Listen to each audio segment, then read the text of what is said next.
Hi everyone! Today I'm going to be making a portobello pot pie. So what I'm going to do is I'm going to start making my filling, and once that's complete I'm going to go on to making the pies themselves.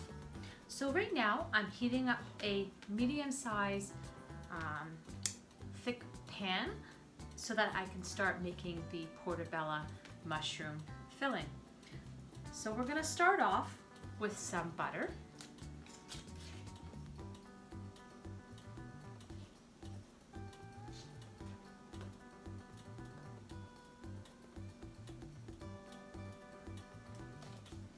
And I'm going to start to caramelize some onions.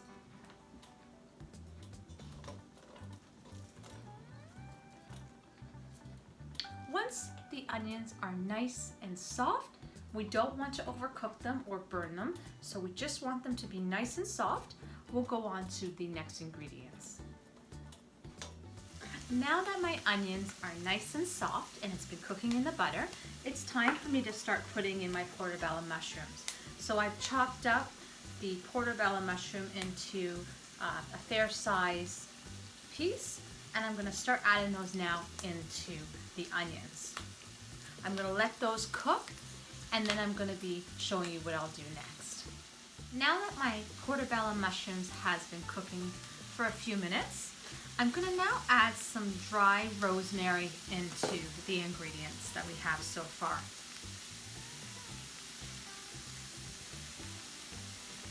I'm going to stir it so that we have a great balance, and then I'm going to show you what ingredients goes next.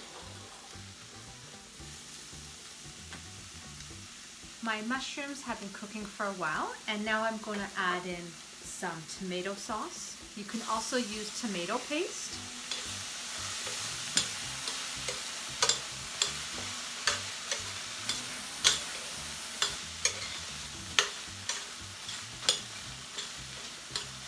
I'm going to add some salt and pepper.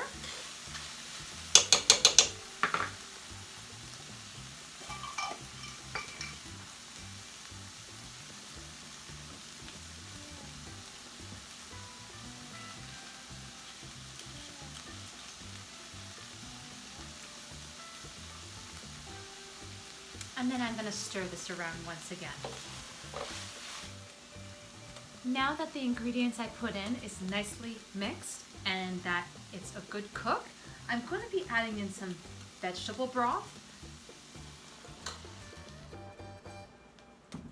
and some table cream. I'm going to bring this to a boil, and then I'll show you what I do next.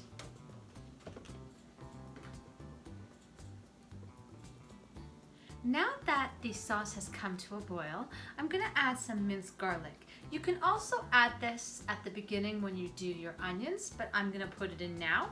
And then I'm going to add a bit of flour just to thicken the sauce a little bit.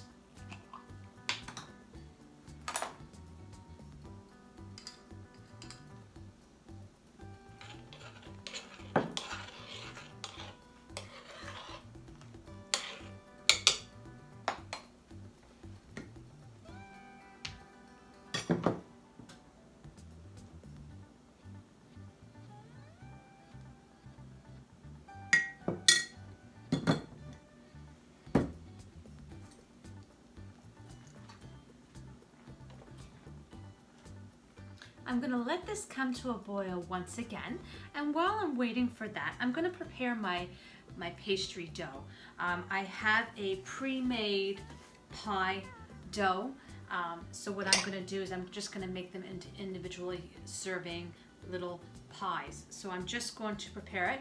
Usually I would do a bottom and a top. For this recipe, I'm just going to do a top. So I'm going to fill my dishes with the portobello mushroom filling that we just created, and then I'm going to put a top on it with of the pastry, and then I'll show you what that looks like.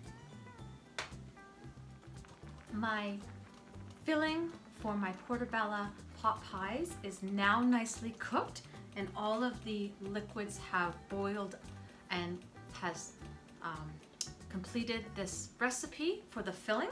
I have prepared my tops for the pie, and I have my dishes that they'll go into. So now I'm going to turn my heat off. I've preheated my oven to 375, and now I'm going to prepare my individual portobello pot pies. So I have a strainer device that I'm going to strain out a lot of the liquids because you don't want it too watery. So we're going to scoop up some of the portobello. I'm going to put them into the dish. I'm going to add a little bit of the broth that has been created, and then I'm going to cover it with one of my pie shells. After I do that, I have one egg that I have beaten, and I'm just going to coat the top so it gives a nice finish coating while it bakes, and then I'll show you what they look like once they're finished in the oven. My portobello mushroom pot pies have been cooking in the oven for about 20 to half hour, and I believe they're done now. So we're gonna just check on them, and they came out wonderful. So they have, I've lined the top with some beaten egg, and it finished it off nicely. And I cannot wait to try them out. This is a great option for a vegetarian meal, and it's a good diet to have. If you like this recipe and you want to see more like this, please subscribe to our channel. Hit that share, like, and that bell notification.